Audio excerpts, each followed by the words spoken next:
Home country bias is something that people ask about sometimes. It's a jargon phrase. It means a preference to own the stocks or sometimes other things like bonds or whatever from your own country over those of other countries.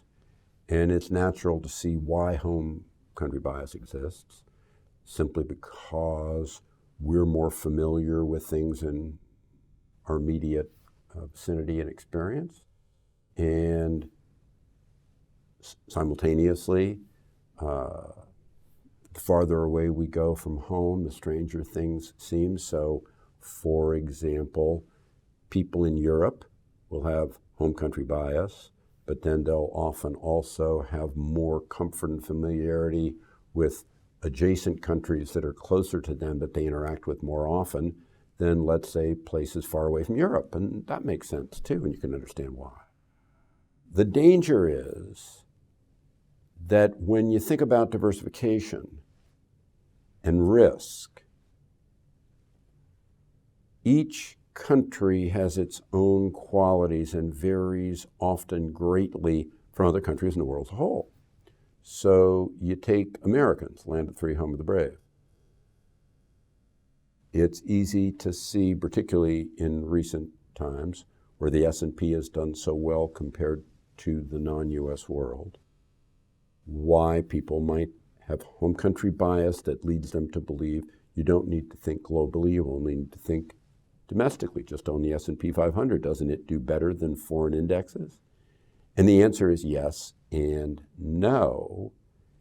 It is absolutely true that the S&P 500 has done better than foreign indexes, but that's not 100%, but almost 100% because of the huge overweight that's in tech in the US market, since the US is the epicenter of tech, and tech having done better than almost anything over the last 10 years.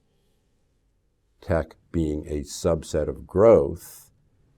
And then when you think about a world that might shift for fundamental reasons from growth to value, that would hurt US and help the places that are overweighted to value. Again, that would be much more like Europe. And so if you're only exposed to the US, then you would underperform. If you're in Europe these years and you had home country bias in these recent years where tech had done so well, the only real growth exposure that has done well has been not singularly, but almost singularly high-end consumer durables, most particularly in France and Italy, and a little bit in Spain. And in that, you've underperformed because they're smaller weights, tech isn't much there, and the value portion of the world has lagged where they tend to be strong, particularly in economically sensitive industrials.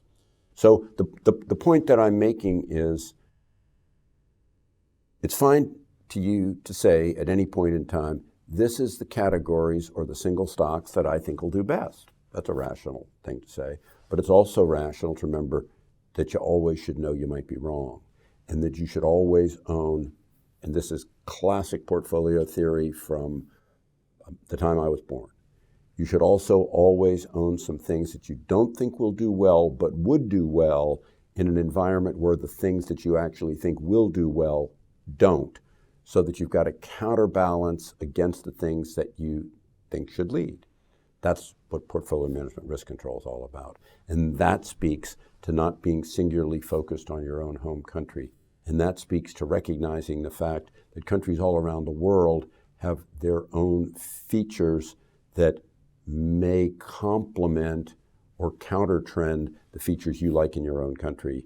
And you should think to diversify more broadly than home country bias leads you to. Thank you for listening to me today. I appreciate it. This is Ken Fisher. Subscribe to the Fisher Investments YouTube channel if you like what you've seen. Click the bell to be notified as soon as we publish new videos.